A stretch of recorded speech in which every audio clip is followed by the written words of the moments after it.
নমস্কাৰ গাইজ, মোৰ এটা নতুন এটা ভ্লগলৈ আপোনালোকক প্ৰাঞ্জল এনকে ভ্লগলৈ আপোনালোকক পুনৰবাৰ স্বাগতম।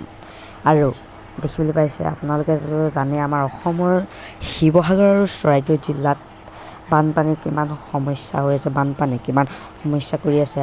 আৰু শিৱসাগৰ জয়সাগৰতো এনেকুৱাই অৱস্থা হৈ আছিল, কিন্তু এতিয়া পানী শুকাইছে।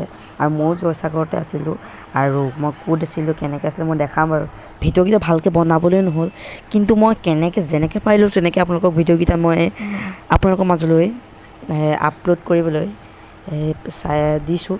আপোনালোকে সকলোৱে চাব কেনেকৈ আমি যেনেকৈ পানী আহিছিল, কেনেকৈ আমি সোমাইছিলোঁ। ভিডিঅ'কেইটা অকণমান লৰিব পাৰে, হ'লেও বেয়া নাপাব।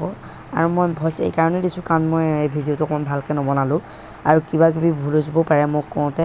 এই ভুল ভ্ৰান্তিবোৰ ক্ষমা কৰি এই ভিডিঅ'টো যিমান পাৰে শ্বেয়াৰ কৰক। অসম চৰকাৰ হ'লে আপোনালোকে সকলোৱে শ্বেয়াৰ কৰি দিব। ভিডিঅ'টো এতিয়া কি বুলি ক'ম, ইমানেই বানপানী হৈছিল, আমি কমেও 10 দিন আমি ওপৰত থাকিবলগীয়া হৈছিল। বোকা পানী কিমান আমি কষ্টত সেইকেইদিন আমি পাৰ কৰিছিলোঁ, সেইটো অকল আমিহে জানো। আৰু আপোনালোকক ভিডিঅ'কেইটা চাওকচোন কিদৰে আমি আছিলোঁ। ধন্যবাদ।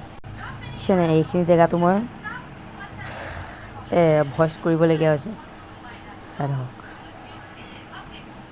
ইমানেই পানী হৈছিল, আৰু আমি ক'ত আছিলোঁ দেখাম ৰ'ব দেই, চাব হা। এইখিনিত দেখিছে নাই গাইছ, তাত আছিলোঁ। এতিয়া মানে ইয়াতে আছোঁ, এতিয়া শুকাই গ'ল পানীটো।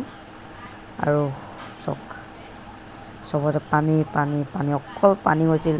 বহুত কম সময়তে পানীখিনি সোমাইছিল। কমেও 10-20 মিনিটৰ পিছতে পানীখিনি সোমাইছিল। এতিয়া মই অকণ ওপৰলৈ গৈ দেখাইছোঁ বলক। দেখাইছোঁ দেখিছে নহয়, আৰু পানী ইমান পানী হৈ গৈছে চবতে। এতিয়া মই যেতিয়া শুকাইছিল মই তেতিয়া এই ভিডিঅ'টো বনাইছিলোঁ। চাওকচোন এই ভিডিঅ'টো। এতিয়া শুকোৱাৰ পিছত ৰাস্তাটো এনেকুৱা হৈ গৈছিল। হ'ব বাৰু, আজিলৈ সমাপ্ত ৰাখিছোঁ, আৰু এনেকুৱা ভিডিঅ' মই আগলৈ লৈ আহিম। ধন্যবাদ।